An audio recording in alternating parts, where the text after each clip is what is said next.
रीवा के तेज प्रताप सिंह विश्वविद्यालय का आज 13वां दीक्षांत समारोह आयोजित किया गया है। इस कार्यक्रम की अध्यक्षता विश्वविद्यालय के कुलाधिपति राज्यपाल मंगू भाई पटेल द्वारा की गई।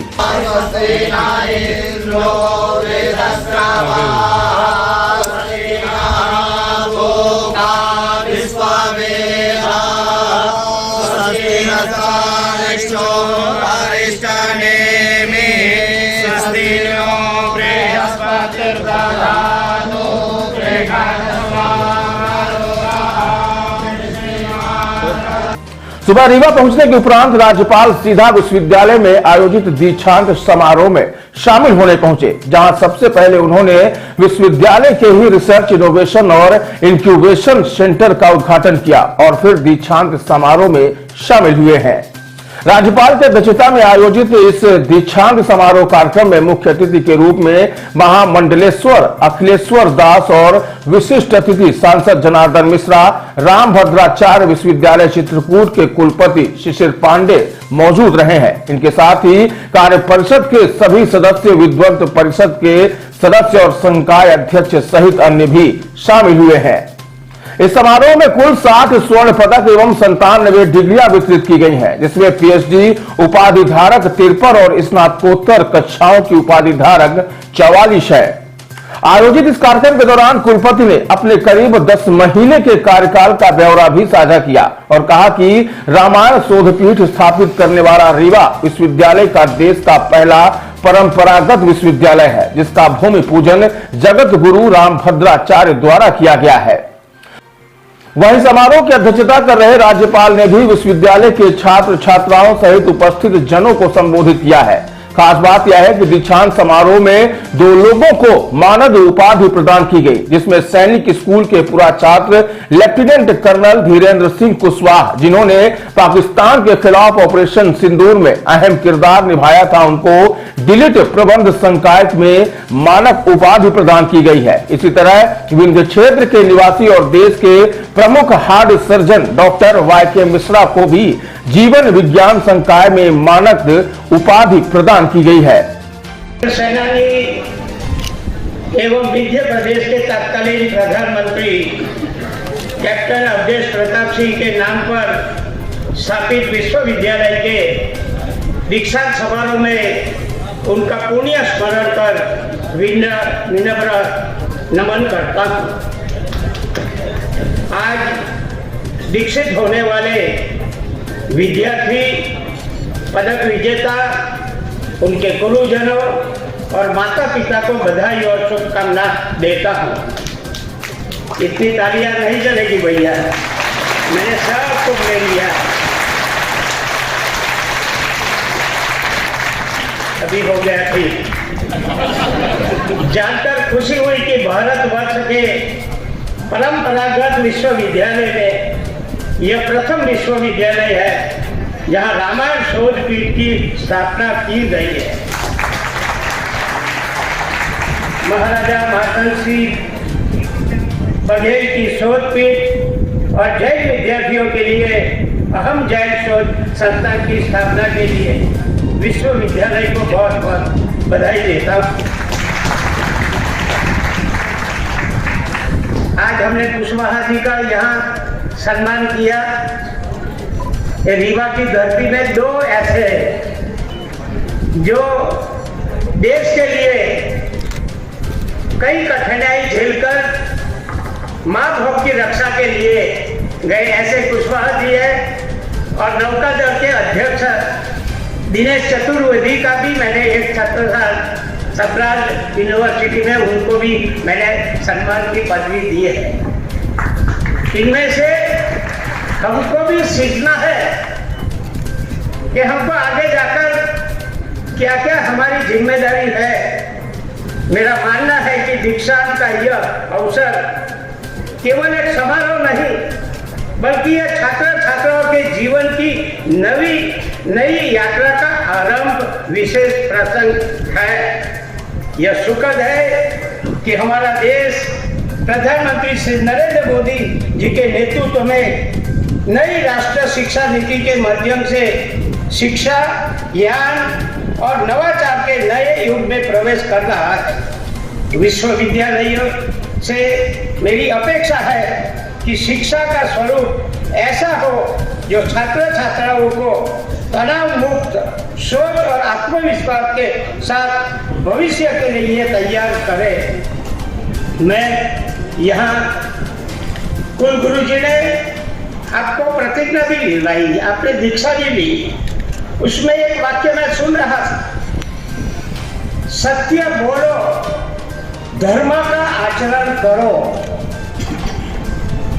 ये एक वाक्य में आपने सबने बोला भी है। मैं समझता हूं जीवन में सत्य बोलो और धर्म का आचरण करो, उसमें सब कुछ आ जाएगा, सब कुछ आ जाएगा। क्योंकि सच बोलेंगे, भगवान ने जो मानव का अवतार मिला है, मैं कई बार बोलता हूं कि भगवान ने सृष्टि बनाई है, वाचा एक मानव को ही दिया है, किसी को वाचा नहीं दिया। बुद्धि दी है, शक्ति दी है, पैसा दिया है। मेरे को बताओ, सृष्टि में दूसरा कोई बोल सकता है तो? मगर आपको बुद्धि शक्ति दी है और समाज के काम के लिए, अपना ही स्वार्थ में रचे बचे रहो उसके लिए नहीं है। और उसके लिए पहले हमारा जीवन अच्छा बनाना पड़ेगा।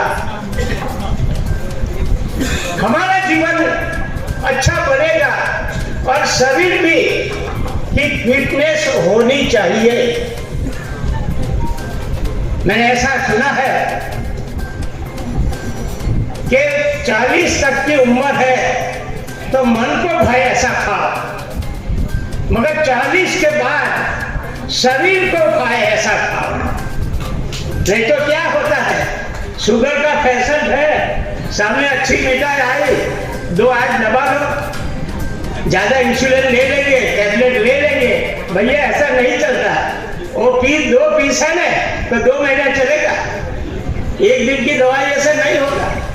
और प्राइम मिनिस्टर बोलते हैं बच्चे लोगों को खास करके कि ज्यादा में ज्यादा व्यायाम करो, पानी ज्यादा पियो, नींद अच्छी निकालो और मिलेट का खाओ, यानी अच्छी तरह पचा सके। आजकल के बच्चे पिज्जा खाते हैं, आ गया याद सबको, मगर साथ में थम्सअप की बोतल लेके बैठते हैं, पचा नहीं पाते हैं। अभी मैं बताऊंगा 40 की अंदर की बात कर रहा हूं, 40 ईयर से ऊपर की बात कैसे बचा सकेंगे। और शरीर तो दिल से सुबह में जल्दी उठकर बच्चे के लिए बनाती है। बात भी है, अपने पास पैसा नहीं है, अच्छे कपड़े नहीं है, मगर यूनिवर्सिटी में मेरा बच्चा पढ़ता है, उसके लिए अच्छा उनको कपड़ा देना चाहिए, कहाँ भी हो, मगर मेरे बच्चे को अच्छी तरह से पढ़ाओ। ऐसे करके कई अपेक्षा रखते हैं माँ बाप। घर में छोटे भाई बहन है, मेरा बड़ा भाई है, अभी बहुत अच्छा पढ़ा है, आगे जाकर बहुत अच्छी नौकरी करने वाला है और मेरे को भी पढ़ाएगा। वो जितना पढ़ा है उससे भी हमको आगे पढ़ाएंगे। ऐसे भाई बहन की भी इच्छा रहती है। एक तरफ माँ बाप की बात, एक तरफ भाई बहन की बात, उसके पर भी अपेक्षा है तुम्हारे पर। आज तो तुमने दीक्षा तो ले ली, या प्रतिज्ञा भी ले लिया। मैंने शुरू में कहा ना, सत्य बोलो, धर्म का आचरण करो। बहुत कुछ सुन लिया, आज सत्य ने भी बहुत सी बात किया है, हमको याद रहेगी क्या मालूम नहीं, मगर आपने जो प्रतिज्ञा लिया है वो 365 दिन याद करना कि मेरे कुल गुरु ने मेरे को क्या प्रतिज्ञा दिलाई है। नहीं तो दुनिया इतनी बड़ी है, पश्चिम देश का इतना प्रभाव है हमारे जिंदगी पर, वहां हम खो नहीं जाए, मगर हमारा परिवार का, हमारा समाज का, कभी कभी समाज भी बहुत अपेक्षा रखती है कि हमारा समाज के बेटा अच्छी तरह पढ़ा, अच्छी नौकरी किए है, वो समाज की सेवा करेंगे। और देश की सेवा के लिए भी भविष्य में आपको बहुत कुछ करना है। प्राइम मिनिस्टर की बात कहूं तो 2047 की विकसित भारत के लिए सारी शिक्षा जगत से कई ऐसे सूचन मंगवाए, कई बच्चे ने लिखे थे और विवेकानंद जयंती में 3000 जितने विद्यार्थियों को इकट्ठा किया था और सभी के सुझाव लिए कि हमको 2047 में ऐसा विकसित भारत बनाना है। आज कितनी अपेक्षा तुम्हारे पर है वो समझना, नहीं तो हमारे स्वार्थ में डूब जाएंगे, माता पिता को याद नहीं करेंगे। मैं कभी कभी कहता हूँ बहुत पैसा आ जाता है, कभी प्रमाद आ जाता है, इसमें तो है लिखा भी है, प्रमाद आ जाता है। हमारे पहले तो इतना हमारा भारत की संस्कृति तो क्या क्या सिखाती है, आज सब हम भूल गए। कितने माँ बाप भी मालूम नहीं तो हम पहले सुबह में उठते थे, धरती पे पैर रखते तो धरती माँ को प्रणाम करते हैं कि माता जी आप पर मैं पैर रख रहा हूँ, मेरे को क्षमा करना। प्रकृति के हम मानने वाले हैं, सूर्य को पूजते हैं, चंद्र को पूजते हैं। ऐसे करके हमारी संस्कृति ने हमने सिखाया है। आजकल बच्चे सुबह में उठते हैं तो ऐसा कोई करते थे। माँ बाप भी कई परिवार में आज भी है, सुबह में माँ बाप पूजा करने बैठते हैं तो छोटे बच्चे को भी बिठाते, बेटा इधर आ, तो पहले भगवान की पूजा करो, बाद में तुम नाश्ता करना, मगर हमारे साथ बैठो। ऐसे कितने परिवार है कि माँ बाप